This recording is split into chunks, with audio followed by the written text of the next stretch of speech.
Hi, in this video I'm going to do a walkthrough of a dashboard that we created for reporting on organic search traffic and then work that we are doing. So a list of here's things that we're doing and then here's what traffic looks like. And hopefully the idea is that we're doing work, traffic goes up, everybody's happy. So the thing that's really cool about this dashboard is it has a display of, so there's tick marks on the x-axis to show when work was completed. So you could go back in time and see, oh, we did some, maybe we made improvements to page load speed in mid-March, and did anything happen to traffic after that? So I think that concept is really useful for a lot of things, not just organic search. Really, anytime you're doing work for somebody and hoping to improve a result, I think you'll find this dashboard really useful. So let's get started. So here's the dashboard, and you can see, so the red line represents organic search traffic, and then below is a list of activities, and then these little green tick marks correspond to when activities happen. So you can see, like here, May 17th, there's an activity. This text is just placeholder text to show you the dashboard. And then there's a little tick mark corresponding to May 17th, then June 5th, and June 11th. So we've got activities, and we get to see when they happen on the graph. So let's dive in, see how it works. Okay, so the red line graph is, so this is just a time series. This is pulling data from the Google Analytics demo account. It's really nothing fancy. We've got the date dimension, and then the metric is sessions. The only thing that's a little complicated going on is if you see, I've got a filter applied here. Make that a little bigger. And so include medium equals organic. So that's limiting just to organic traffic.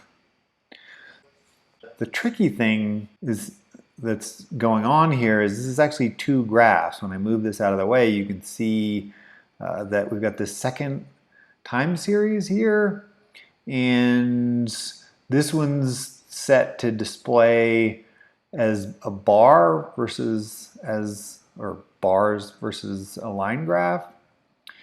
And we've got the date range dimension as date, and then we've got, well, I'm gonna have to show you where this data comes from. So it actually comes from the same place as this table below, which I'll show you. This is just coming from a sheet. And we've just got a list of dates and then activities here. And again, these are just placeholders. I'm connecting to that sheet. Then in this graph, there's something a little fancy going on. So you could actually just do a count of date, and it would get pretty close to what we want. But in the event that you had more than one activity happening on a given date, that would actually make the bar taller. So what's happening here is these bars are just 1 unit high, and I've done in the style of the chart, I've gotten rid of the x-axis and the y-axis, so we're not seeing that at all. And I've shrunk it way down. Here we go. So let's drag it up, and you can see, so it's actually just a normal time series bar.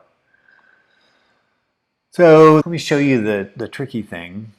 If we go to resources and added data sources, then I'm going to go, so this is coming from this TODS dashboard.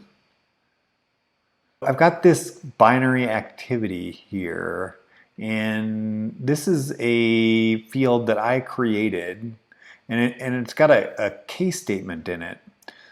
What a case statement does is just evaluates some if-then statements or when-then statements. And it says, if this is true, then return this. And then it goes on to the next line. So you could actually have a whole bunch of different when statements here if you wanted. So what this is doing is it says when the date is null, then 0. So the value will be 0, else 1. So for each date, when it's graphed, it checks, and if there's no record in the table, then date is null and it returns 0, and otherwise it returns 1. What that does then is it just normalizes. So if there are any activities on a given date, then you're going to get this little bar, but it's only going to be 1 unit high. Drag this back down on top. So now got our tick marks.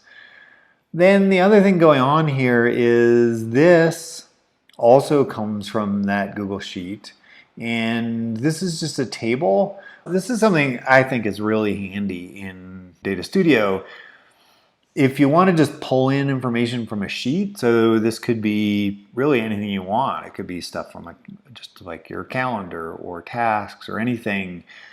You don't actually have to have metrics in a table. So what I've got here going on is I've got a date dimension and then an activity dimension and then no metrics.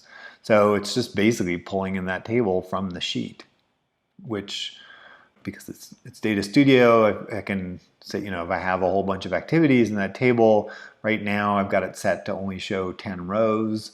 Then when somebody's viewing the dashboard, they can see additional activities. So that's it. I mentioned at the beginning that I think this is a really handy tactic for all kinds of activities that may correspond to some sort of result that you're looking for. So hopefully you find it useful, and I'd love to hear if you've come up with different ways to work with something like this. So that's all we got. Thanks for watching. Hope you found that helpful. I love questions, comments, so feel free to shoot me a comment below or come to the talktobers.com website, click on contact, and send us a note. Love to hear from you. Thanks.